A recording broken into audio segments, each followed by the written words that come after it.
कमी कोई नहीं है। ठीक है जी। ओके। गीता अध्ययन के सेशन में आप सभी का स्वागत, जहां हम राणा सर के साथ छठे अध्याय के बारे में जान रहे हैं। सर का कुछ कनेक्शन में प्रॉब्लम है, इसलिए सर को कुछ समय लगेगा अभी ज्वाइन करने में। तब तक अनुरोध संगीता जी से, यदि वो एक भजन सुना पाए तो, और इसके बाद अगर और कोई बोलना चाहे तो प्लीज रेडी रहे। अगर सर ना ज्वाइन कर पाए तो हम इसी को कंटिन्यू रखेंगे और भजन बोलते जाएंगे।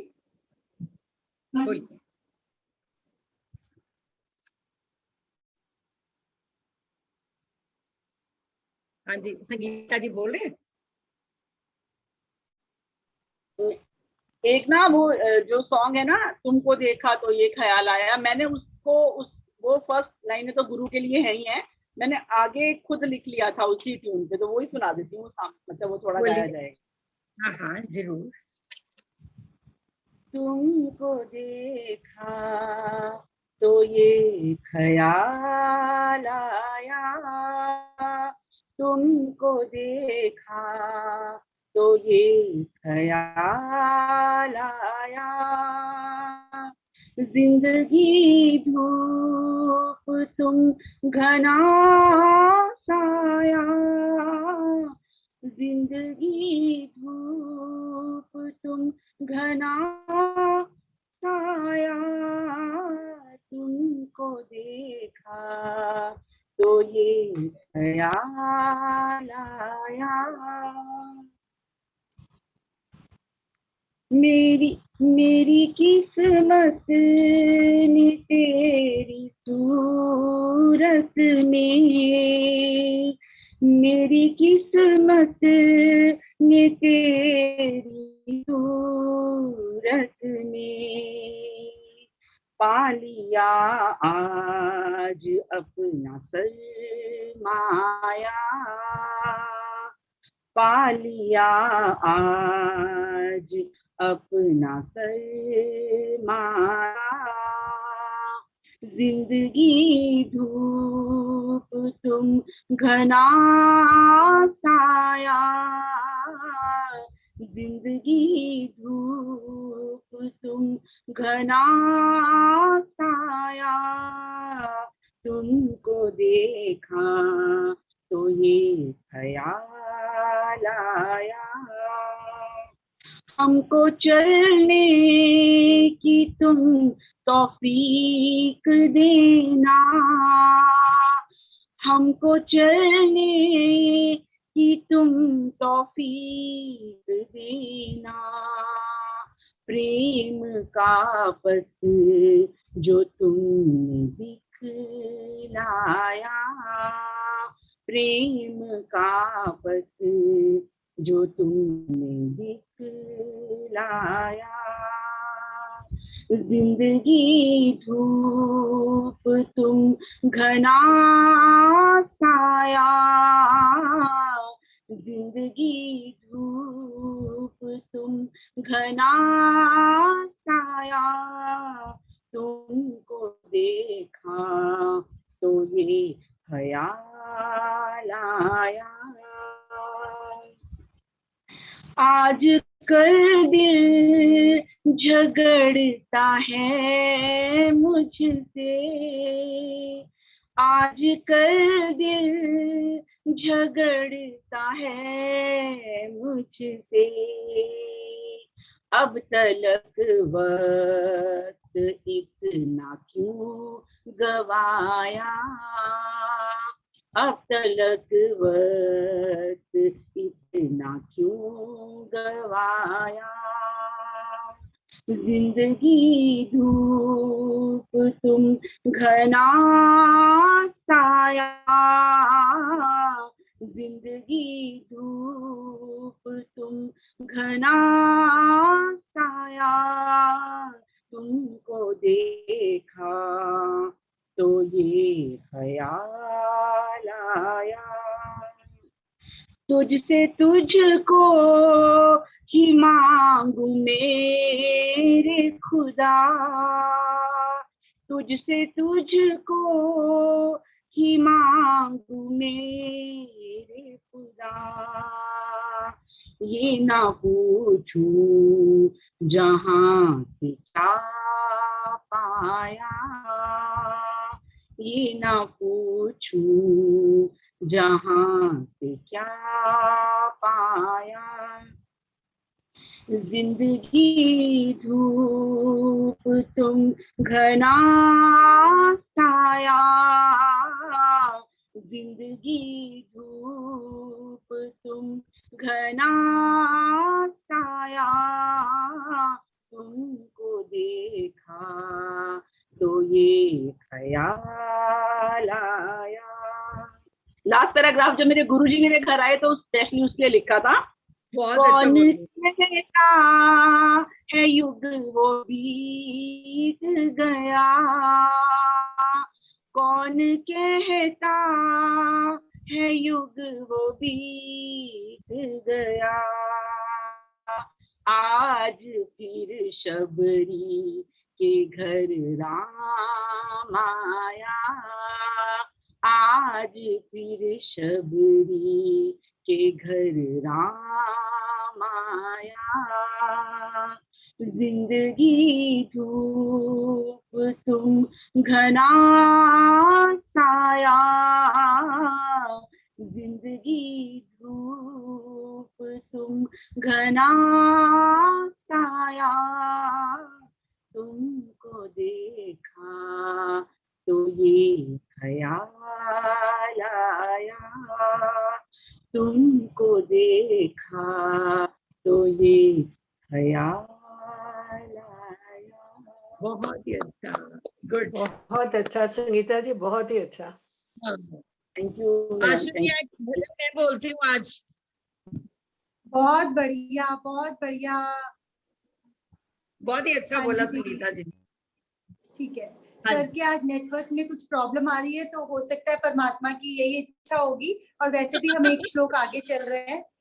सर ज्वाइन करने की कोशिश कर रहे हैं, अगर हो जाएगा तो ठीक है, अदरवाइज अभी शशि जी सुनाएंगे, उसके बाद नेक्स्ट रेडी रहे जो भी सुनाना चाहें तो। हाँ जी, शशि जी से अनुरोध। हाँ जी। नन्हा सा फूल हूँ मैं, चरणों की धूल हूँ मैं, नन्हा सा फूल हूँ मैं, चरणों की धूल हूँ मैं, आया हूँ मैं तो तेरे द्वार, प्रभु जी मेरी पूजा करो स्वीकार, गुरु जी मेरी पूजा करो स्वीकार। मैं तो निर्गुणिया हूँ, बस इतनी बात है, मैं तो निर्गुणिया हूँ, बस इतनी बात है, मेरे जीवन की डोरी अब तेरे हाथ है, मेरे जीवन की डोरी अब तेरे हाथ है। थोड़ा सा गुण मिल जाए, निर्धन को धन मिल जाए, थोड़ा सा गुण मिल जाए, निर्धन को धन मिल जाए, मानो तुम्हारा उपकार, प्रभु जी मेरी पूजा करो स्वीकार, गुरु जी मेरी पूजा करो स्वीकार। नन्हा सा फूल हूँ मैं, चरणों की धूल हूँ मैं, आया हूँ मैं तो तेरे द्वार, प्रभु जी मेरी पूजा करो स्वीकार। सुन लो हमारी अर्जी, मुझको कुछ ज्ञान दे दो, सुन लो हमारी अर्जी, मुझको कुछ ज्ञान दे दो, जीवन को जीना सीखूं ऐसा वरदान दे दो, जीवन को जीना सीखूं ऐसा वरदान दे दो, सूरज सी शान पाऊं, चंदा सा मान पाऊं, सूरज सी शान पाऊं, चंदा सा मान पाऊं, इतना सा दे दो उपहार, प्रभु जी मेरी पूजा करो स्वीकार, गुरु जी मेरी पूजा करो स्वीकार। नन्हा सा फूल हूँ मैं, चरणों की धूल हूँ मैं, आया हूँ मैं तो तेरे पार। प्रभु जी मेरी पूजा करो स्वीकार।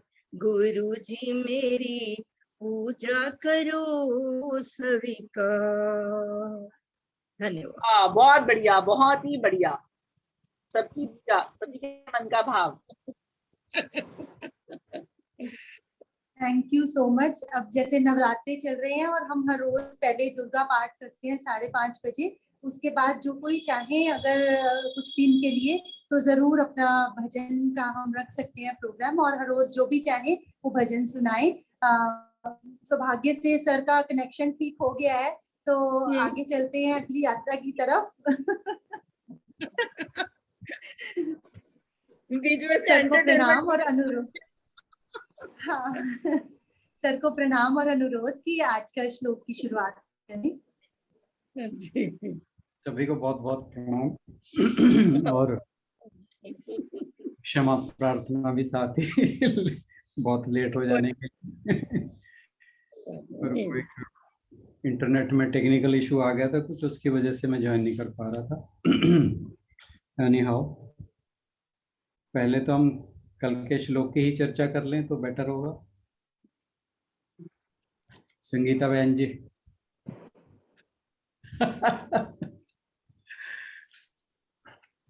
आज हमने वैसे सर 45वां श्लोक ही किया है दीदी के साथ, तो अगर सब लोग चाहें, किसी का कोई क्वेश्चन हो या पूछना चाहे तो उसी को हम कंटिन्यू रख सकते हैं, ताकि कल से फिर सेम श्लोक चलेगा हमारा।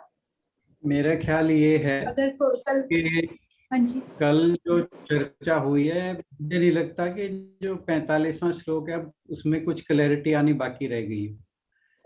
ये मिलते जुलते हैं क्योंकि बहुत थॉरो डिस्कशन हुई है। अब जो पॉइंट ऑफ कंटेंशन है वो इसके लिए था। ये के ऊपर डिस्कशन थोड़ी सी कर लेते हैं। किसी इसके बारे में कल बात की थी हमने, किसी ने आगे को थोड़ा सा भी डीप, तो कुछ संगीता बहन जी भी और अधिक से। हाँ जी संगीता बहन। सर कुछ भी नहीं कहना, मैं वही सोच रही थी कि वो जस्ट मन का मेरे वो था, वो है भी, और लेकिन उससे वो फर्क नहीं पड़ता। मतलब हमारी ग्रोथ में क्या फर्क पड़ जाएगा कि मैं कैसे सोच रही हूँ और आप कैसे बता रहे हैं, उससे क्या फर्क पड़ता है। बिल्कुल अनावश्यक किसी बहस में नहीं पड़ना। वो मेरे मन में ये भाव आया था, मुझे लगा था और मैंने शेयर किया, और मुझे वो आज भी ऐसा ही लग रहा है जैसा मुझे कल लगा था। और मैं आपको बता दूं कि आपका भाव गलत नहीं था, क्योंकि मैंने आज कम से कम 10-12 लोगों की कमेंट्रीज चेक की। मैं नाम बता देता हूँ किन किन की मैंने स्टडी किया।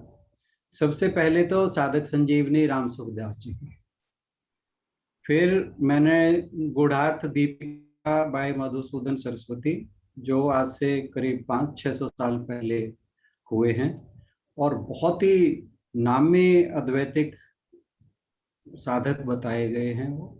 और उनकी जो ये गुढ़ार्थ दीपिका है, कमेंट्री ऑन भगवत गीता, उसके बारे में जो रामकृष्ण मिशन के सन्यासी हैं वो बहुत डीप तरीके से उसके ऊपर बात करते हैं और बहुत ही डीपली डिस्कस करते हैं उसको, तो इसलिए मैंने उसको भी पढ़ा। फिर मैंने जो चिन्मय मिशन है चेन्नई, उनके स्वामी चिन्मयानंद जी, उनसे भी उनका भी देखा मैंने। फिर ये जो बिहार स्कूल ऑफ योगा है मुंगेर, उसके हैं स्वामी शिवानंद, उसके संस्थापक थे, उनकी कमेंट्री पढ़ी।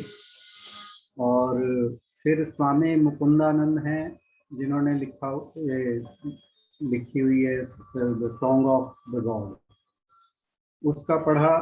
फिर स्वामी त्रिदंडी जी महाराज हैं जिन्होंने भगवत गीता व्याख्यान अमृतसर सरिता लिखी हुई है। एक फॉरेन ऑथर हैं जी के मार्बली, जर्नी थ्रू भगवत गीता उनकी बुक है, ये पढ़ी। और भी मैंने 2-4 और पढ़ी। मैं ये कल जो हमने बात की थी वो तो औरों से की थी, ये अलग सोर्स थे जिनको मैंने चेक किया। अब मैं बताता हूँ कि मैंने क्या पाया। साधक संजीवनी में जो राम सुखदास जी ने लिखी है वो तो स्पष्ट कहते हैं कि ये जो उसमें संपन्न परिवार में जन्मने वाला है, उनकी व्याख्या तो उसी के ऊपर। फिर जो स्वामी चिन्मयानंद हैं उनकी भी उसी पर है। गूढ़ार्थ दीपिका मधुसूदन सरस्वती जी की है, उसमें भी इसी का जिक्र है। स्वामी शिवानंद जो हैं वो बिल्कुल उनकी बात से कुछ स्पष्ट नहीं होता, वो इन कंटिन्यूएशन ही बात कर रहे हैं, वो किसी स्पेसिफिक की बात नहीं कर रहे। अगर कंटिन्यूएशन में देखा जाए तो फिर हमें ये लगता है कि 45 में से जब 46 में पे आए हैं तो उसी की कंटिन्यूएशन लगता है, गॉड में। पर उससे मैं ये नहीं कहता कि क्लियर कोई पिक्चर आ रही है। फिर जो स्वामी त्रिदंडी जी महाराज हैं उनका भी रुझान जो था वो इसी तरफ था कि ये संपन्न परिवार वाले योग भ्रष्ट की बात हो रही है। फिर जो जर्नी थ्रू भगवत गीता जी के मार्बली वाली है उसके अंदर भी इसी का जिक्र है। एक जो शंकराचार्य जी है, शंकराचार्य जी ने जो कमेंट्री लिखी है उन्होंने भी दोनों में भेद करके, तो मोटा मोटा जो मैंने पढ़ा वो यही था। और मेरे ख्याल से अब हम इसके ऊपर बहस ना करें तो ज़्यादा बेटर, क्योंकि बात किसी की भी हो सकती है। भगवान जी ने किस परिप्रेक्ष्य में क्या कहा था, ही इज द बेटर। परंतु जो लोगों ने कमेंट्रीज की हैं मेजॉरिटी इस तरफ है, बाकी कुछ लोग ऐसा लगता है कि वो कंटिन्यूएशन बात कर रहे हैं, और बाकी जो है वो बिल्कुल मतलब किसी का भी जिक्र नहीं कर। तो मेरे ख्याल से मैं वही कह रहा हूँ कि आप जिस पक्ष को ले रही हैं वो कोई गलत पक्ष नहीं है, वो उसको लेके भी कुछ अलग नहीं निकल रहा। जो पक्ष हम ले रहे हैं उससे भी कुछ अलग नहीं निकल रहा। बात तो यही हो रही है कि जो योग भ्रष्ट हुआ है उसकी ग्रोथ आगे कैसे होगी। तो मेरे ख्याल से अब इस बात को यहीं खत्म करें तो ज्यादा बेटर होगा। और यदि कोई और कुछ है। कल शशि दीदी डिस्कशन में नहीं थे, अगर संगीता जी चाहें तो अगर बात करना चाहें तो शशि दीदी भी अपने विचार रख सकते हैं उस बात पे। शशि बहन जी की मैं पहले बता दूं कि वो साधक संजीवनी से ही चलती हैं, है ना जी। तो वो तो स्पष्ट रूप से स्वामी राम सुखदास जी तो यही कह रहे हैं कि ये जो संपन्न परिवार वाला योग भ्रष्ट है उसी की बात है। तो मेरे ख्याल से अब डिस्कशन को यहीं खत्म करते हैं। हाँ जी ठीक है। आशु, मुझे बिल्कुल कुछ जानने की इच्छा नहीं है। मैंने सरस्वती से पहले ही बोला कि वो मेरे मन में एक मुझे लगा है, और उसमें लेकिन उससे फर्क नहीं पड़ता कुछ भी, मतलब उसमें हाँ मतलब और बात दूसरी ये भी है कि वो भाव भी गलत नहीं है, हम उसे गलत नहीं ठहरा सकते, क्योंकि हो सकता है कि बात उस तरह से ही हो, परंतु ये है कि हर व्यक्ति कमेंट्री जो करता है वो जो उसे लगता है उसके बारे में करता है, ठीक है ना। मैं पहले कहा कि भगवान जी ने क्या कहा है तो भगवान जी जान, अब हर व्यक्ति अपने तरीके से उस चीज को देख रहा है।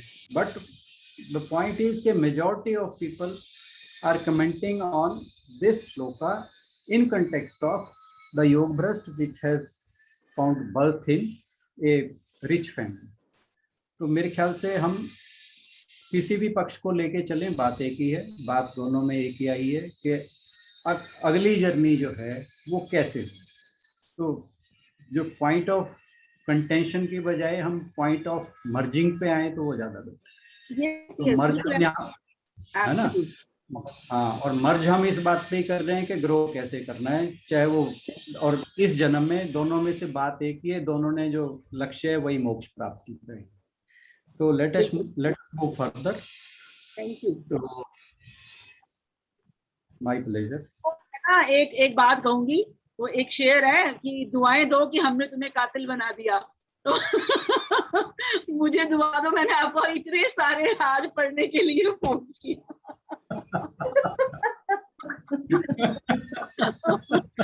सेकंड मिलता है कि दुआएं दो कि हमने तुम्हें कातिल बना दिया, तो दुआएं दो कि हमने आज आपको खूब सारी बहुत सारी गीता जी के जो भाष्य लिखे गए हैं उनको पढ़ने पे बातें की। अभी ना सर, हाँ जी सर, नहीं कहिए, नहीं आप कहिए।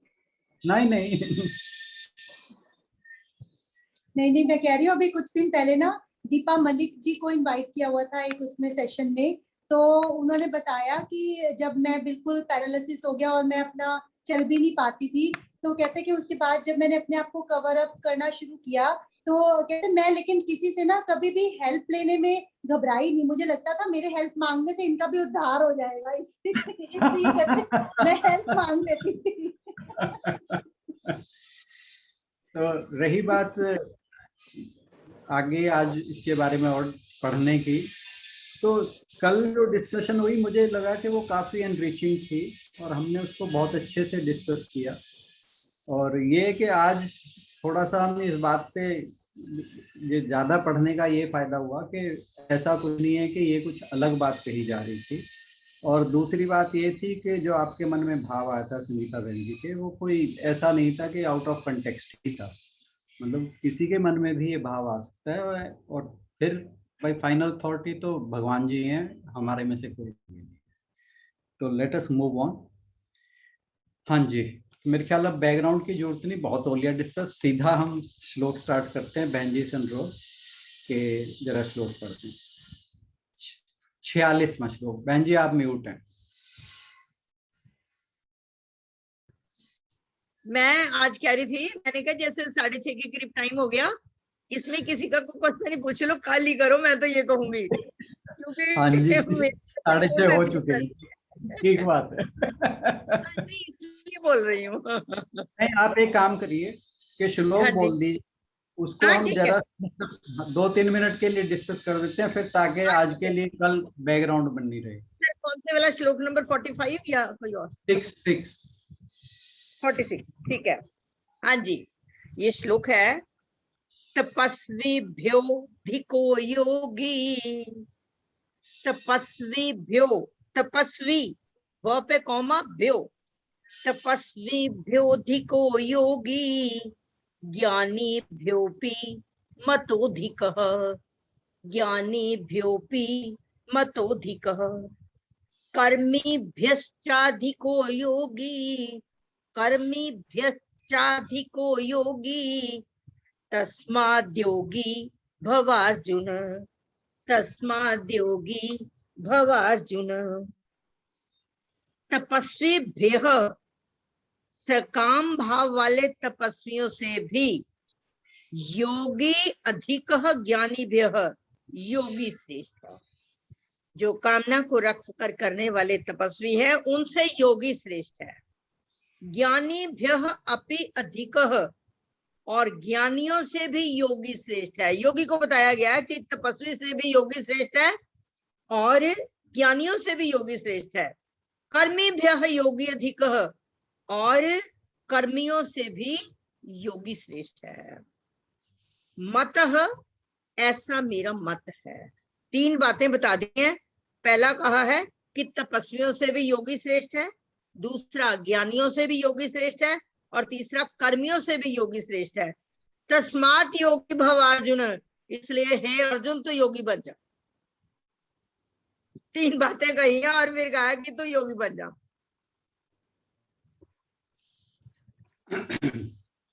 इस श्लोक में, या जो आज 46 और 47वां श्लोक है, इसमें भगवान जी अब ध्यान योग का, या कहिए इस अध्याय का समापन करने वाले हैं। तो उन्होंने सारी जो ध्यान योग का ज्ञान अर्जुन को बताया, फिर यहाँ पर आकर लास्ट में, जस्ट लास्ट ही आ गया है, उसमें कह रहे हैं कि जो योगी है, योगी यहाँ ध्यान योग की बात ही हो रही है, क्योंकि ये चैप्टर ध्यान योग के बारे में। तो कह रहे हैं कि योगी कर्मयोगी से भी बेटर है, बेहतर है, तपस्वी से भी, और ज्ञानी से भी। इसका वजह क्या है कि योगी जो है वो मोक्ष के द्वार पर खड़ा है, बाकी जो हैं अभी काफी दूर हैं वहां से। तपस्वी भी, कर्मयोगी भी और ज्ञान योगी भी। क्योंकि ज्ञान अगर किसी को हो जाता है तो वह मोक्ष का अधिकारी तब तक नहीं होता जब तक वह समाधि की अवस्था तक नहीं पहुंचता। ऐसा ही कर्मयोगी भी है, ऐसा ही तपस्वी भी है। तो भगवान जी यहाँ बता रहे हैं कि ये तीनों से श्रेष्ठ योगी है जिसने ध्यान योग में साधना प्राप्त कर ली है, सिद्धि प्राप्त कर ली है। और वो श्रेष्ठ इसलिए है कि वो मोक्ष के द्वार पर खड़ा है, मोक्ष की प्राप्ति होने वाली है उसे। तो ये तीनों से बेटर क्यों है, इसके बारे में फिर हम कल चर्चा करते हैं। आज टाइम भी हो गया, कल को हम इसके बारे में विस्तार से बात करेंगे। मेरे को ये था कि हम कल जब बात करें तो थोड़ा सा आइडिया रहे कि हम किस बारे में बात करने वाले हैं। कुछ और किसी ने कुछ पूछना हो, डिस्कस करना हो, कुछ कहना हो, कुछ ऐड ऑन करना हो तो मोस्ट वेलकम। आज संगीता जी का इंटरेस्ट बन गया, कल ये वाला श्लोक एक बार दोबारा पढ़ा के संगीता जी से सुनना जरूर।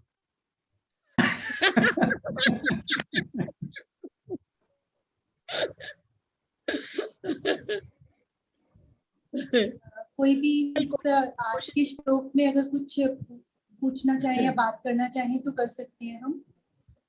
आज का या पहले का, क्योंकि वैसे तो हम काफी डिस्कस कर चुके हैं। को पूरा दिन दे दिया।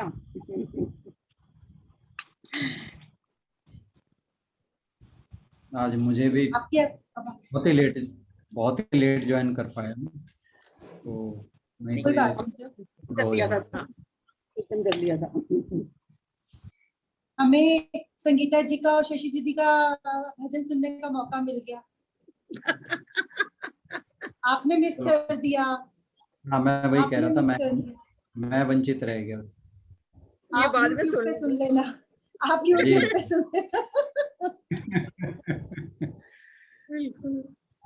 सर मुझे एक इंसिडेंट शेयर करना था, अगर उसका आप सही सॉल्यूशन बता पाए कि ऐसी स्थिति में कैसे रिएक्ट करना चाहिए। तो मैं अपनी डॉटर को ट्यूशन से लेके आई सुबह, तो बाहर हमने घर के बाहर एक खाली प्लॉट है, वहाँ एक बगुला था। उसने ना एक फ्रॉग को दबोच लिया, तो वो फ्रॉग जो था वो तड़प रहा था। डॉक्टर ने बोला कि मम्मा ये ना जो है इसको खा जाएगा, उसको बहुत पेन हो रही है। मैंने कहा लेकिन उसका खाना है, हम उसका खाना कैसे छीने। तो फिर मेरी डॉटर ने ना खुद को समझाया और बोला कि चलो कोई बात नहीं, अच्छा है, अब अगले जन्म में किसी अच्छी जगह जाएगा। आई डोंट नो, ये धर्म संकट वाली बात हो जाती है। मुझे लगता है कि कोई किसी का खाना है और किसी की लाइफ है एक तरफ।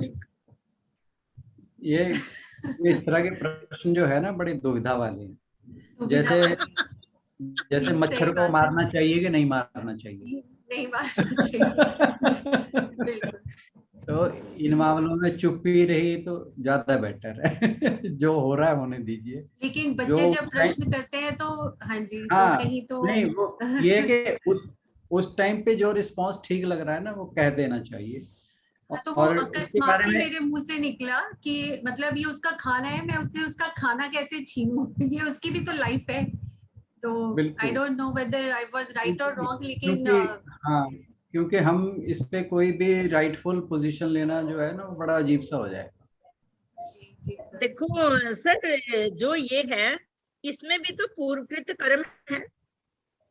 जो उसका भोजन बना उसका पिछला भी कुछ ऐसा होगा ना, तो तभी बना वो। नहीं, ये जो कुछ लिखा हुआ है शास्त्रों में, मतलब कि हम लोग तो, मेरे पास तो अपना कुछ नहीं है, मैं तो सिर्फ वही जो संत महात्माओं के सानिध्य में सुना और जो शास्त्रों में पढ़ा। ये भी पूर्व है कि वो उसका भोजन बन रहा है, तो पहले उसने भी तो ऐसा किया होगा ना। ये तो कर्मों का भोग है। नहीं बहन जी, शास्त्रों में ये भी उसने अपनी योनि काट ली। मारने वाले से बचाने वाला ज्यादा बड़ा होता है, शास्त्रों में ये भी लिखा है। हाँ जी, सही बात है, बहुत बिल्कुल सही बात है। दुविधापूर्ण बातें हैं ये, ये संसार के जो द्वंद कहे हैं ना, वो यही चीजें हैं। और गीतांजलि जी, मुझे ऐसा लगता है कि उस फ्रॉक की उम्र खत्म हो गई थी, तभी आपका मन भी दुविधा में पड़ा। अगर उसकी उम्र लंबी होती तो आपको भी दुविधा ना होती, आप बचा लेती उसको, हो सकता है ना। उसकी आयु समाप्त हो गई थी, इसलिए दुविधा आपके मन में आई होगी। अगर Exactly. उसकी आयु शायद आपके मन में ये दुविधा भी ना पैदा होती। इसीलिए तो डॉटर ने फिर बोला कि कोई बात नहीं, अब ये अगले जन्म में जा रहा है तो मे बी कुछ अच्छा बने, मतलब फ्रॉग ना बन के कुछ और हो। तो उसने बोला कि चलो इट्स ओके, उसने बोला RIP फॉर फ्रॉग और बस फिर हम अंदर आ गए। कभी कभी ये एस्केपिज्म भी हो जाता है ना, अगर हम यही फ्रॉग की जगह किसी और को देखें, किसी व्यक्ति को या उसको, तो हम ये कह के नहीं छोड़ सकते कि इसका अगले जन्म और अच्छा होगा, फिर वो एस्केपिज्म हो जाएगा। मुझे लगता है कि आप शुद्ध भावना के बाद भी अगर आपके मन में दुविधा रही, तो उस फ्रॉग की इतनी लिखी हुई थी, मुझे ऐसा लगा, मेरे को एकदम से पूछा ये जवाब, नहीं तो दुविधा क्या होती आपके मन में अगर उसकी उम्र बड़ी हुई होती। बिल्कुल बहुत अच्छा। कोई और कुछ कहना चाहे इस बारे में? तो ऐसे ही जैसे चावल में कभी हम वो धोते हैं, दाल में धोते हैं, कीड़े वीड़े आ जाते हैं ना, है ना। तो बस वो हमें तो अपनी प्रैक्टिस वही चाहती है, जैसे कहीं काकरोच दिख गया या कुछ ऐसा, तो हमें प्रैक्टिस उनको दूर करने की होती है। तो बस यही होता है, हरि ओम तत्सत बोलो, भी उनको अगला जन्म अच्छा मिले और आगे बढ़ो। मतलब यही विश करती है कि हरि ओम तत्सत भी आप। हम बहुत बात क्या करते हैं कि ताकि इसमें कीड़ा ना डले, पहले से ही उसमें जो दालों में डालने वाली गोलियां हैं, हम वो ऑलरेडी पहले से ही डाल देते हैं। हाँ, डाल तो देते हैं, फिर भी कई बार हम चावल लाए ना, उसमें कीड़ा कोई नहीं है, लेकिन ऑलरेडी पहले ही गोली डल गई तो उसमें कीड़ा हो ही नहीं सकता। हाँ, लेकिन फिर भी जैसे काकरोच होता है, कई बार चींटियां आती हैं घर में, तो वो सब मतलब कभी कभी हमें रिमूव करनी पड़ती है। हाँ, नहीं, उनको तो बिल्कुल, जो हमारे लिए हार्मफुल है नेचुरली, उनको तो वो कुछ ना कुछ करना ही पड़ेगा। है ना, पहले अपने परिवार के बारे में सोचो, फिर सराउंडिंग के बारे में, फिर बाकी सब चीजों के बारे में। बिल्कुल। सांस लेते हुए तो कितने सूक्ष्म छोटे छोटे अंदर जाते हैं सांस लेते हुए। तो सारे ने मास्क लगवाते। स्वामी विवेकानंद जी कहते हैं कि कोई भी कर्म अगर वह शुभ है तो उसके अंदर कुछ ना कुछ अशुभ साथ में जरूर होता है। इसी प्रकार कोई भी अशुभ कर्म है, उसके अंदर भी कहीं ना कहीं शुभ भी छुपा रहता है। तो कोई भी कर्म जो है, कहते वो चाहे वो जितना मर्जी शुभ हो, उसके अंदर कुछ ना कुछ अशुभ का भाव रहता ही रहता है, उसका अंश रहता ही रहता है। ऐसे ही उन्होंने कहा है कि जो अशुभ है, उनके कर्मयोग में ही लिखी हुई है ये बात, जो कर्मयोग की पुस्तक है उनकी। नीरज जी कुछ कहना चाहते? हाँ, मैं की बात पे, एक तो 46 वाला जो श्लोक था ना, योग को महान बताया है। जी जी। तो योग जो है ना, कर्म योग, भक्ति योग, ज्ञान योग, सभी में देखिए योग लगा हुआ है। तो हर एक के साथ गीता का संदेश यही है, समत्व भाव, स्थित प्रज्ञता, हम सुख दुख में भी सम रहें। एक ऐसी कुशलता या कह लीजिए एक जीवन जीने की कला भगवान श्री कृष्ण ने सभी को दी, जिससे कि इतना ये परिवर्तनशील है ये हमारा संसार कह लीजिए, सृष्टि, उसमें हम अपनी स्थिति अगर हमारी हिल जाती, जैसे आप धूमकेतु को देखते हैं, कोई दिशा नहीं होती और बाद में वो नष्ट ही हो जाता है, लेकिन अगर हम अपनी स्थिति में बने रहें तो हम कभी नष्ट नहीं होंगे। उसी अमरत्व की बात गीता में कही गई है। तो वो हम कर्म करें या ज्ञान भी अर्जन कर रहे हैं या भक्ति भी कर रहे हैं, तो वो जो हमारी संतुलन की अवस्था है वो हमारी कायम रहनी चाहिए।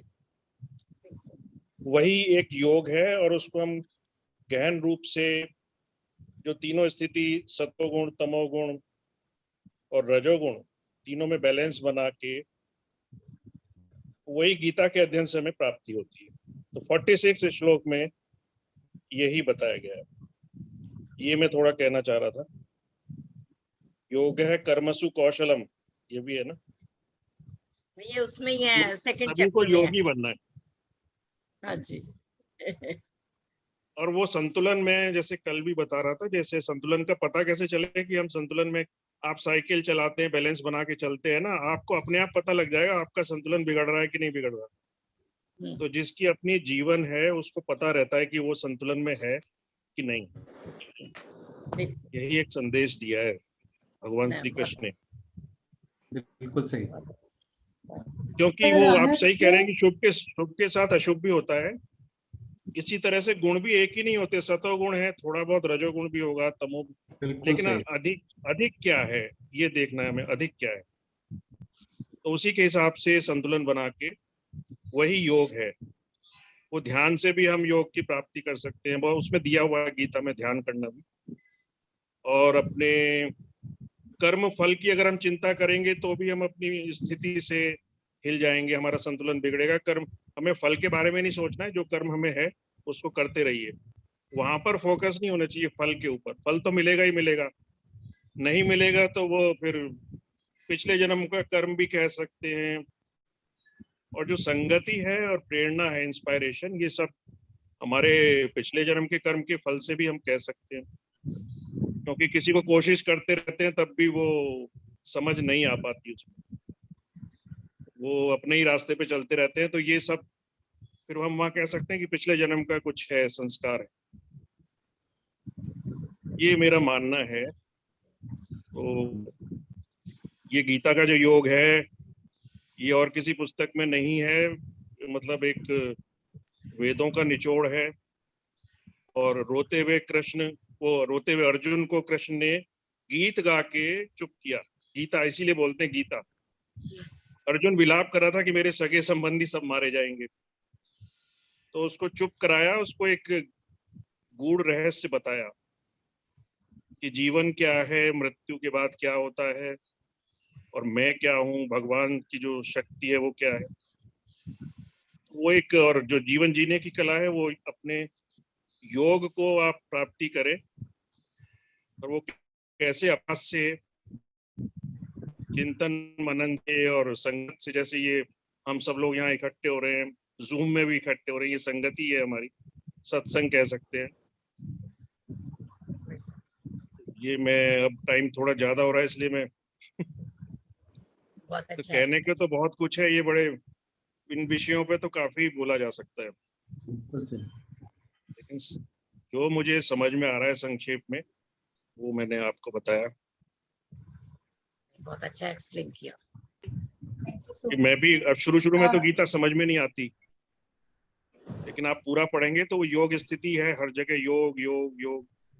आपको राजयोगी कृष्ण जी एक बहुत बड़े योगी राज बोलते थे ना, योगी राज, वो स्थिति अगर आपको भी प्राप्त करनी है उनसे प्रेरणा लेके, तो उसमें जो भी ज्ञान है, अपने संतुलन को बनाना है। मुझे तो लगता है कभी कभी ये स्टार्स जो है इसमें भी योगी, और कुछ लोग हैं, कुछ स्टार्स हैं जो योगी नहीं है। जैसे हमारा सूर्य है, वो अपनी कक्षा में घूमता है, हमारी पृथ्वी उसके चारों ओर घूमती है, तो ये योगी तो है, हमारी पृथ्वी भी योगी है एक तरह की। वो भगवान के आदेश का पालन कर रहे हैं जो, तो वो स्थिर है, वो नष्ट नहीं हो रहे। और अगर हम पुच्छल तारा बोलते हैं ना जिसको, धूमकेतु, वो किसी कक्षा में ही नहीं रहता, सीधा चलता रहता है बिना किसी स्थिति के, बिना किसी अपने बैलेंस के, तो वो नष्ट हो जाते हैं। ऐसे ही हम में से भी लोग नष्ट हो जाते हैं। हम में से अमृतत्व को वही प्राप्त होते हैं जो योग की स्थिति में आ जाते हैं। ये मेरी थोड़ी सी समझ कह रही है। नहीं, बिल्कुल सही है जी। आप हम धूमकेतु ना बने, हम जो चमकने वाले सूर्य की तरह बने, जो स्टार्स हैं, जो सारे योगी हैं, हम योगियों से घिरे हुए हैं पूरे ब्रह्मांड में। हम आरती करते हैं ना, भगवान की भी आरती करते हैं, और वो ईश्वर हमारी आरती करता है इन स्टार्स के द्वारा। पूरा ब्रह्मांड हमारे चारों ओर घूम रहा है, आप देखें अगर ध्यान से तो। हम एक दिया जलाते हैं, भगवान ने बहुत सारे दिए जला रखे हैं हमारे लिए, तो हमें अपना अंश तो मानता ही है ना ईश्वर। हम ईश्वर के ही हैं हम सभी लोग, लेकिन हम भूल जाते हैं, जड़ता में आने के बाद भूल जाते हैं। तो वो याद दिलाती है हमें संगति, हमारे संस्कार, और हमारी जो है इंस्पायरेशन, जो प्रेरणा मैं कहता हूँ, जैसे प्रेरणा भी बड़े उससे आती है ना, भाग्य से। वाल्मीकि को प्रेरणा आई थी, वो डाकू था, देखो रामायण लिख दी उसने। तो हर किसी को तो प्रेरणा नहीं आती। तो ऐसा मेरा कुछ समझ कह रही है, थोड़ा बहुत अच्छा पढ़ रहा हूँ। विवेकानंद जी ने देखो इतने छोटे से जीवन में अपना, और कितनी गहरी दर्शन उन्होंने पूरे दुनिया को दे दिया। विवेकानंद जी का जो था, उन्होंने कहा था हम स्टेप बाय स्टेप, किसी को नकारना नहीं है, हर एक की आस्थाएं हैं, हर एक आस्था को आपको बढ़ावा देना है, उसको मतलब मजाक नहीं उड़ाना है। किसी की भी कोई भी आस्था हो सकती है, तो उसको और ऊपर करिए, उच्चतर स्थिति में लाइए, विवेकानंद जी कहते थे। यही हमारी संस्कृति कहती है। हर एक की संभावना है, लेकिन विश्वास सबसे बड़ी चीज है, और विश्वास से ही हमें मजबूती मिलती है। Faith gives us strength and passion is not power. ये जो गुस्से में हम कह देते हैं ना, मार काट, उसको मार देंगे, उससे आपकी पावर नहीं झलकती, वो कमजोरी है। Well said, well said. तो खैर, अब गीता के ऊपर डिस्कशन हो रहा है। विवेकानंद का भी बहुत, उनकी तो पुस्तकें हैं, वेदांत के ऊपर है, हिंदू धर्म के, हिंदुइज्म के ऊपर है, वेदांत पे उन्होंने बहुत कुछ लिखा है। और विवेकानंद मिशन हमारा जो है दिल्ली में, इतने बड़े बड़े लोग उसके मेंबर है। अजीत डोभाल साहब है हमारे नेशनल सिक्योरिटी एडवाइजर, हमारा विवेकानंद की फिलॉसफी पे ही काम कर रहे हैं। तो इतने महान लोग हमारे यहाँ हुए हैं, श्री कृष्ण जी हुए हैं, विवेकानंद जी हुए हैं। तो ये हमारा सौभाग्य है कि हम उनके बताए हुए रास्ते पर चलकर कुछ प्राप्ति करें उनसे। ये लोग देवता हैं, कुछ दे रहे हैं, हम रिसीविंग एंड पे हैं। जो देने वाला है वही तो हुआ ना, ये दे के चले गए, हम उसको अगर रिसीव कर रहे हैं तो ठीक है, नहीं कर रहे तो बन जाइए फिर उछल तारे की तरह, थोड़ा सा चमक के और फिर नष्ट हो जाइए। तो अमरता को अगर प्राप्त करना है तो हमें इंस्पायरेशन तो लेनी ही पड़ेगी, और संगत का भी अपना ध्यान रखना पड़ेगा थोड़ा सा। कैसे लोगों के साथ हम, असर तो आता ही है। आप कहेंगे नहीं नहीं नहीं, मैं तो कमल की भांति हूँ, कुछ भी कीचड़ में कमल जैसे। लेकिन हमारी जो कॉन्शियसनेस है, जिन लोगों के साथ हम रात दिन उठते बैठते हैं, वो असर डालती है। तो अच्छे से अच्छा आदमी भी, वो कैकेयी का देखिए ना, मंथरा ने बुद्धि घुमा दी थी कैकेयी, और उसने राम को वनवास दिलवा दिया। तो ये संगत का असर होता है। बस आज तो मैं इतना ही कहना चाहता हूँ। अभी थोड़ा बहुत ऑफिस अच्छा। से मुझे टाइम लग गया। नहीं, पक्की बात है कि संगति का तो असर होता ही होता है। आने वाले समय में हम आपको समय लेते रहेंगे और जरूर आपके विचारों को जानना चाहेंगे। बहुत अच्छे से आपने समझाया, और एक एक बात को ही सब जगह से पकड़ते जाएं कि उछल तारे नहीं बनना है, हमने चमकने वाले तारे बनना है। बहुत ही अच्छा आपने बताया। राणा सर, एक क्वेश्चन मेरा भी है कि आज वो डिस्कशन चल रही थी ना गीतांजलि जी की, तो उसी में जैसे संगीता जी ने बोला, तो मेरे मन में भी एक दुविधा थी, वो मैं कल शेयर कर लूंगी, आज टाइम हो गया है। लेकिन ये ऐसे ही कुछ चल रहा था कि ऐसा मैंने किया तो वो गिल्ट रहता है अंदर की, गलत किया शायद। पर संगीता जी ने बोला कि ये बड़ा अच्छा था कि अगर उसने बचना होता तो वो दुविधा आती ना हमारे मन में, हम बचा ही लेते उसको। ऐसे ही एक हमारे मेरी सिस्टर इन लॉ के फादर इन लॉ, तो वो बहुत धर्मात्मा, बहुत दान पुण्य करने वाले, कई स्कूल्स चलाने वाले बहुत ही अच्छे इंसान थे। लेकिन उनका जो लास्ट का 8-10 साल बहुत ही ज्यादा कष्ट में निकले, मतलब कष्ट ऐसे कि बेड पे ही, बेड रिडन ही रहे वो उतने सालों के लिए। तो जब वो बेड रिडन थे तो उन्हें बहुत सब सब कहते होंगे, और उन्हें खुद पता था कि मैं गलत काम नहीं किया, लेकिन फिर भी मुझे इतना कष्ट क्यों भोगना पड़ा। तो उनके मन में एक ही विचार आता था कि मैं जो भी अच्छे काम तो मैं करता था, लेकिन मेरे घर में चूहे बहुत होते थे और मैं उन्हें मारता था, चूहों को। वो कहते हैं ये मेरे को वही चीज, उनके मन में ना वही चीज अटक गई कि ये वो चूहों को मारने की वजह से मुझे ऐसे बैठे रहना पड़ा है। तो आप इस बारे में क्या कहना चाहेंगे? कल कहेंगे। मतलब ये वाकई छोटी छोटी चीजें हैं। पर आशु, बस आज भीष्म पितामह को याद कर लेना, उनका अंत याद कर लेना। भीष्म प्रतिज्ञा। हाँ, उनका अंदाज उसी से फेमस है। कंटेम्पलेट करना कि उन्होंने भी कुछ ऐसा नहीं किया था, पर कितने कितने महीने वो शरशैया पे लेटे रहे, वो कितना पेनफुल रहा होगा। तो कुछ तो किया था ना, 100 जन्म के बाद का उनका कुछ कर्म सामने आया, तो जरूरी नहीं है 101वें जन्म में था। कि 101 जन्म पहले किया था, 100 जन्मों के बाद वो फलित हुआ। सामने आया। थोड़ी कि इसी जन्म का कर्म ही हमें हमारे सामने आएगा, कभी कभी आ सकता। हम मतलब सब चीजों में मैंने बहुत जन्म कल पूछेंगे, अभी कल time- होपफुली कल सर का इंटरनेट मेरा- खूब काम कर रहा होगा, तो हम कल पूरा फिर अच्छा टाइम देंगे। इसमें नहीं है। कल चलिए फिर आज समापन की ओर बढ़ते हैं और कल इस चर्चा को आगे जारी रखेंगे। सर्वे भवन्तु सुखिनः, सर्वे सन्तु निरामया, सर्वे भद्राणि पश्यन्तु, मा कश्चित् दुःखभाग् भवेत्। गौ माता की परम कृपा से सुख समृद्धि का बसेरा, गौधन से दुख दरिद्र भागे, सब ग्रंथों का सार घनेरा। बोल गौ माता की जय। अहम ब्रह्म अर्पणम अस्तु। बहुत सार्थक रही है आज की चर्चा। आप सभी के सहयोग के लिए धन्यवाद। सभी को आज बहुत- तो अंजू जी भी नहीं है, कौन ड्यूटी लेगा? हास्य रस की ड्यूटी कौन लेना चाहेंगे? संगीता जी, आप ही से शुरू हुई थी कहानी, आप ही खत्म करो अभी। आज आपने शुरुआत की थी, अब इसको समापन भी करो। ऑन द स्पॉट जो बोल सकते हैं।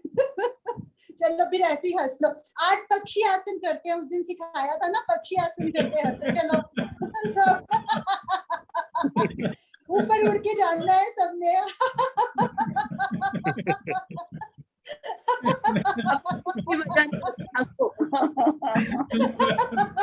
पक्षी आसन, संगीता मासी जी, पक्षी आसन।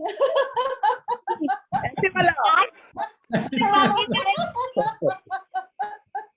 उड़ गए, संशय के बादल उड़ गए।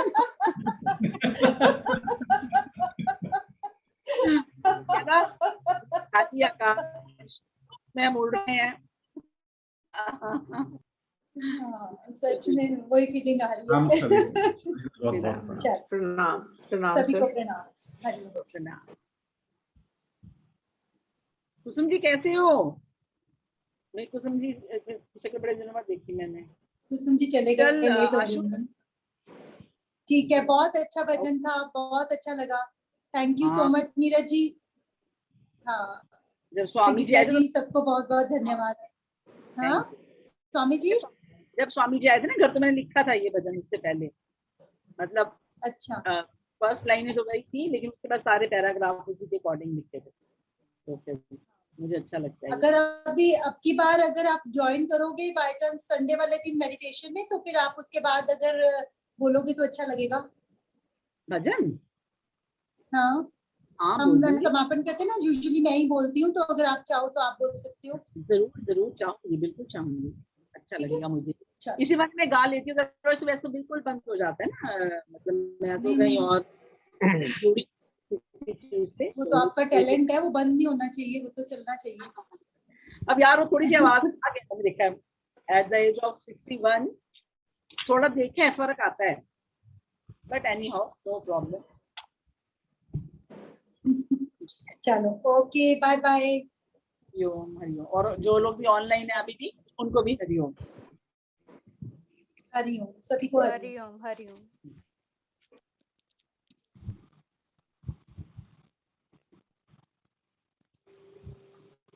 डूबते को बचा ले मेरी नैया